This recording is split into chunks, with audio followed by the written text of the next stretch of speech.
cristão por convicção. Exatamente. Então, larga tudo, para tudo, né, meu amigo? Para de estudar e fica aguardando. Aí fica aguardando Jesus. Não, o que você está fazendo? Eu estou aguardando Jesus. E ao ponto, eu vou falar só para você, Iramir. Eu conheci uma pessoa que era um amigo meu, ele se converteu, aí ele entrou tanto no profundo das revelações, que meu amigo, chegou uma vez que eu liguei para ele e falei, como é que você está? Eu estou aguardando. Estou esperando. Aí sempre estou aguardando. Estou esperando. E eu assim, eu falei, rapaz, eu estou tão cru assim, que eu não estou com a mesma inspiração dele, aí estou aguardando. Aí um dia eu fui falar com outro amigo nosso e falou assim, rapaz, fulano de tal se descobriu, tá muito espiritual, né? Ficou muito espiritual, tá espirituoso e tal. Não é que ele agora tá parando de fazer um monte de coisa, parando de se relacionar, parando de fazer um monte de coisa, aguardando ou morrer ou ser arrebatado. Sim, olha como isso é sério.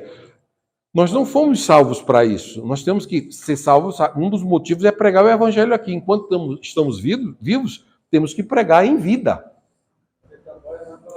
Exatamente, não é uma paranoia isso, porque senão vai. Eu sei que eu sei que eu estou aguardando que você está falando. Não, eu estou aguardando. E por quê? Da década de 90, 93, 95, qualquer pessoa que fala. A gente já cumprimentava um cristão assim, ele dizia, aguardando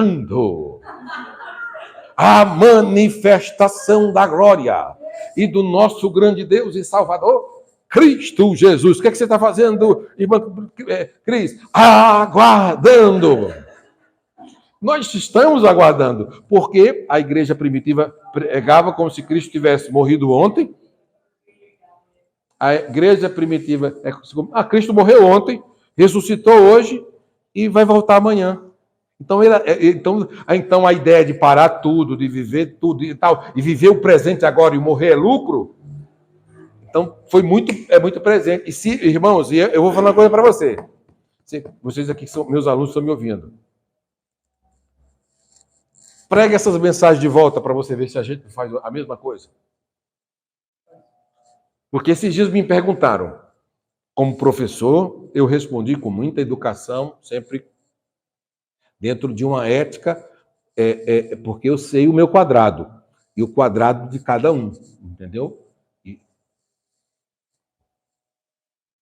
Mas por que não tem mais milagre? Um exemplo fala, mas por que a igreja parou os milagres e só está em milagre em igreja tal e tal?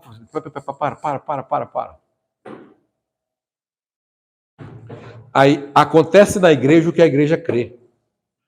Acontece na igreja o que ela prega. Pode ver, irmão Ramiro. Pode ver, irmão. Acontece na igreja o que ela acredita. Se tiver no momento ela acreditar em oração, ela acreditar na palavra, ela acreditar em mistério, em batismo com o Espírito Santo, em curas, ela é aquilo que a liderança acredita, que o povo acredita. É missões, é aquilo que... Eu fui em uma igreja missionária que eu fui em uma igreja missionária que toda a mensagem, tudo que se falava era sobre missões. A pregação foi sobre missões. Deus foi o primeiro missionário, frases, banners. Deus é o primeiro missionário, quem não prega morre e tal. Sabe uma coisa? A mensagem me impactou, que eu tirei sapato, terno, aliança, tirei tudo e dei. Não tinha dinheiro? Porque é empolgante. Estou sendo claro com vocês? É diferente o cara chegar aqui, sabe, irmão? Deus vai curar mesmo. É que vai libertar mesmo. Sabe, não estou falando que não vai de qualquer jeito. Mas se você me permitam, os nossos irmãos tradicionais, algumas coisas não acontecem porque não se prega. Estou sendo claro, por exemplo, renovações espiritual. Não, se você não prega, não vem para o povo, não acontece. Nós mesmos que somos pentecostais, se nós pararmos, não para de vir na gente, para de acontecer com a gente. Está muito relacionado ao que sai do púlpito. Pode falar.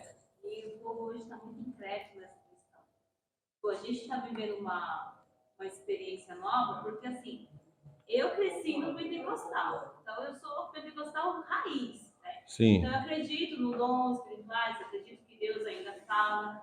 E aonde a gente está é um povo cru que não acredita nisso, não acredita. Se eu estiver falando em línguas, tem que ter um intérprete, porque se não tiver intérprete, não é Jesus que está falando, não é o Espírito Santo, é a minha carne que está falando. Se eu falar assim, olha, vamos quem quer fazer um pedido de oração? Eu não preciso fazer um pedido de oração. Para que um pedido de oração? Espera ainda, calma. Vamos por etapa. Entendi você.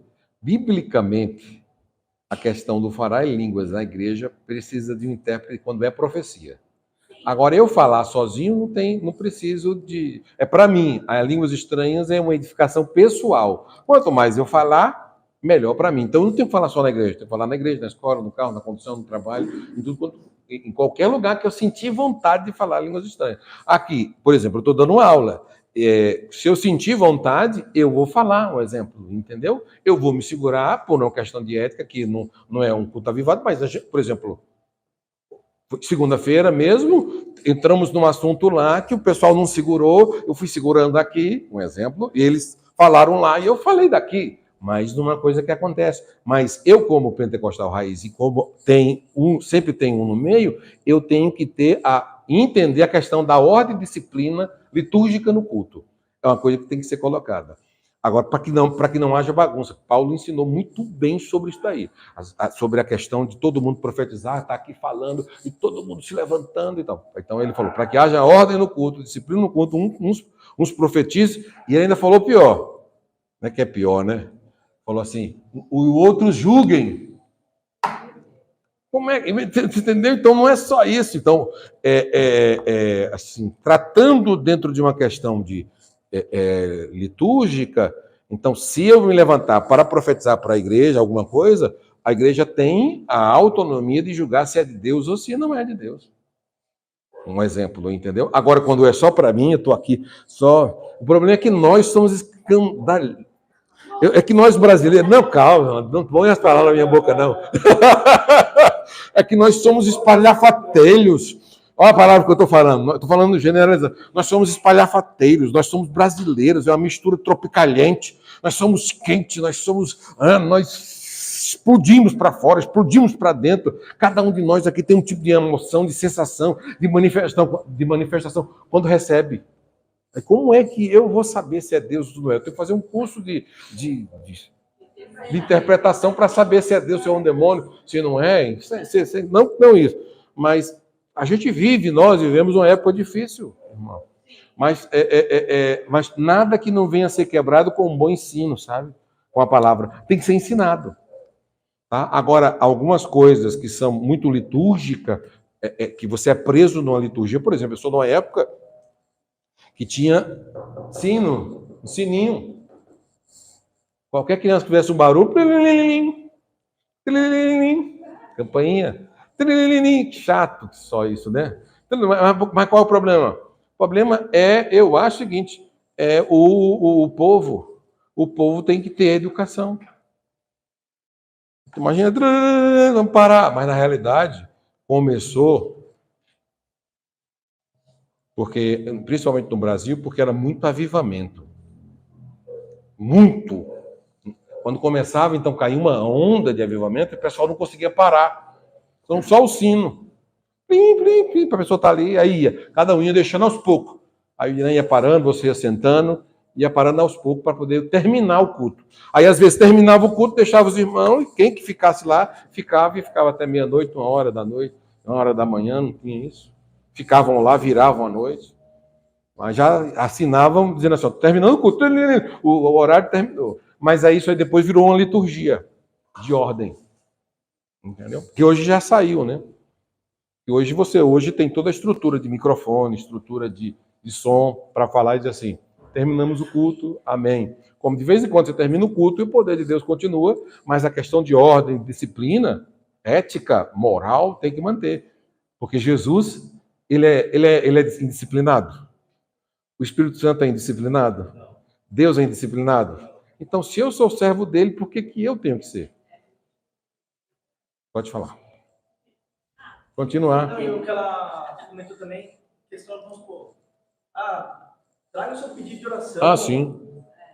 Vamos levar um... não, mas para que eu vou escrever se Eu só preciso escrever. A minha